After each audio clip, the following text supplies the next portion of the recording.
Next sum is sum number 59। इसमें भी हम प्रॉफिट कैलकुलेट करेंगे on the basis of time. 12 जून को डेथ हुई है बी की। ओके, कुछ नहीं कह रखा तो पता है कैसे करना है। देखिए, अगर लास्ट ईयर का प्रॉफिट 1,50,000 है तो हम इस साल का भी प्रॉफिट एस्टिमेट करेंगे कि 1,50,000 ही होगा, क्योंकि एस्टिमेशन है। वो तो डेथ हो गई तो हम सस्पेंस अकाउंट बनाएंगे, प्रॉफिट एंड लॉस सस्पेंस की इतना ही बन सकता है। इसमें साफ साफ गिवन है क्वेश्चन में, ए बी सी 3 पार्टनर्स हैं, 3:2:1 है। बी की डेथ हो जाती है 12 जून 2017 को।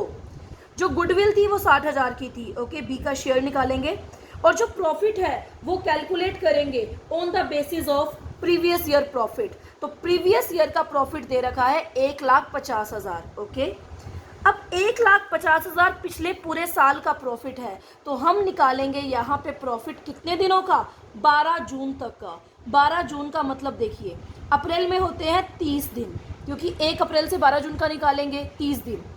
मई में होते हैं 31 दिन, 12 दिन जून के हो गए। आप टोटल कीजिए, आपके पास आएगा 73 डेज।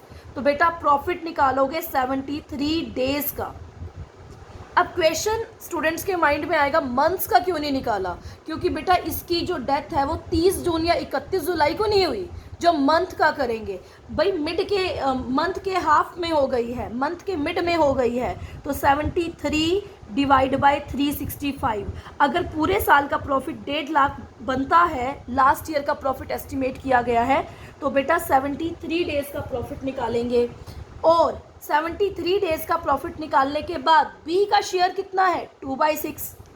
चाहे आप अलग अलग कर दीजिए, पहले 73 डेज का प्रॉफिट निकाल लीजिए, उसमें बी का शेयर निकालो, क्योंकि 73 डेज का जो प्रॉफिट निकलेगा वो पूरे बिजनेस का निकलेगा, ए का भी, बी का भी, सी का। बट हमें किसका चाहिए, सी का। तो मैं यहीं पे कर देती हूँ बाय 2/6। तो 10,000 रुपये प्रॉफिट में हिस्सा आया बी का। किसका हिस्सा आया, बी का। तो what will be the entry? अगर न्यू रेशो नहीं दे रखा, गेनिंग नहीं निकलेगा, तो हम सीधा लिखेंगे profit and loss appropriation account debit 10,000।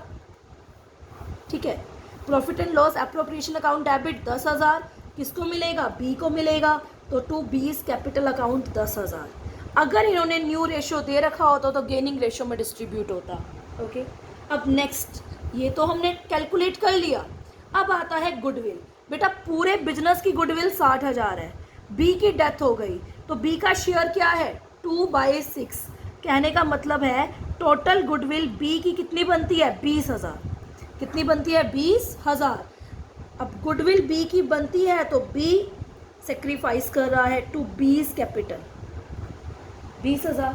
अब कौन गेन करेगा, ए और बी।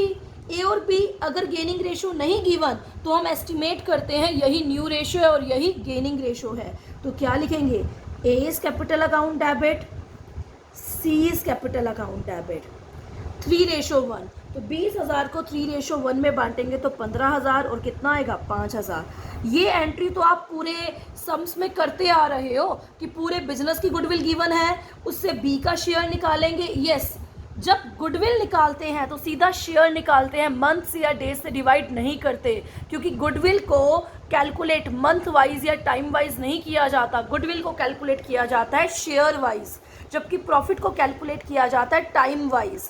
कि प्रॉफिट 1.5 लाख पूरे साल का है, 73 दिन जिंदा रहा और 2/6 इसका शेयर है, तो कितना शेयर हुआ, 10,000। एंट्री क्या बनी, profit and loss appropriation account debit या profit and loss suspense account debit, we can write to B's capital account.